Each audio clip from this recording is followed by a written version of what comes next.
Diabetes is the #1 cause of permanent vision loss in working-age adults in the United States. So we asked Dr. Omar Punjabi from Charlotte Eye, Ear, Nose and Throat Associates to join us so that we can learn more about this common problem. Good morning to you, sir. Thank you so much for being here today. Good morning. Thank you so much for having me. Great to see you. First off, how does diabetes affect the eye?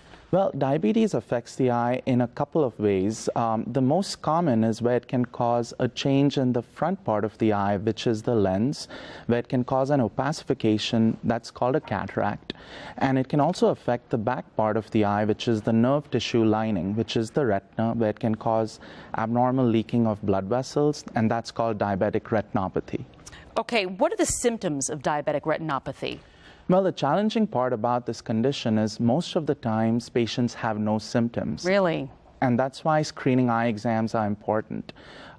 When patients do get symptoms, it's pretty late in the disease process, and they can come in anywhere with cloudiness in the vision, difficulty reading, difficulty in their driving vision. Sometimes they can have spots in the vision, which is from blood in the inside of the eye, and rarely they can have flashing lights or a dark shadow in the vision, which could mean their retina is detaching. Well, you just made a great case for making sure that you're getting your eyes checked on a regular basis. What are risk factors for developing diabetic retinopathy? Well, that's a good question. The most important risk factor is the control of the diabetes and also the duration of the diabetes.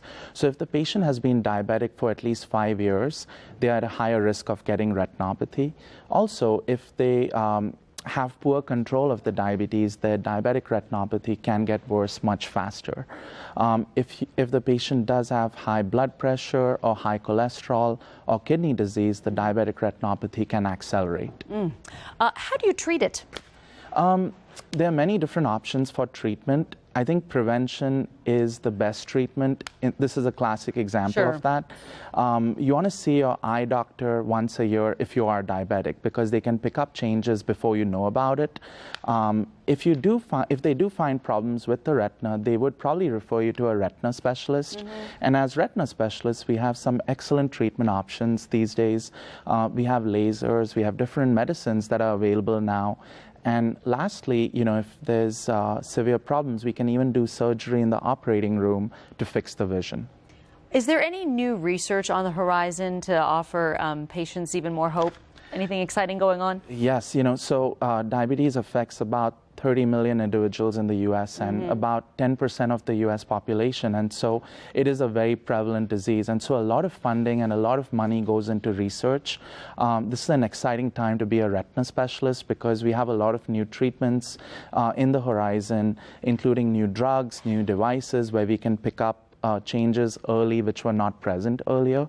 At Charlotte Eye, Ear, Nose and Throat, we have about 20 different clinical trials ongoing involving retinal diseases, and of those, a lot of them involve diabetic retinopathy. And so yes, there's a lot of good research coming up right now, and I think it's good to have these options for patients today. Well, Dr. Punjabi and his colleagues are the people to see. To make an appointment, call Charlotte Eye, Ear, Nose and Throat Associates. The number is on your screen. It is 704-295-3000. Again, 704-295-3000, or log on to goodsenses.com.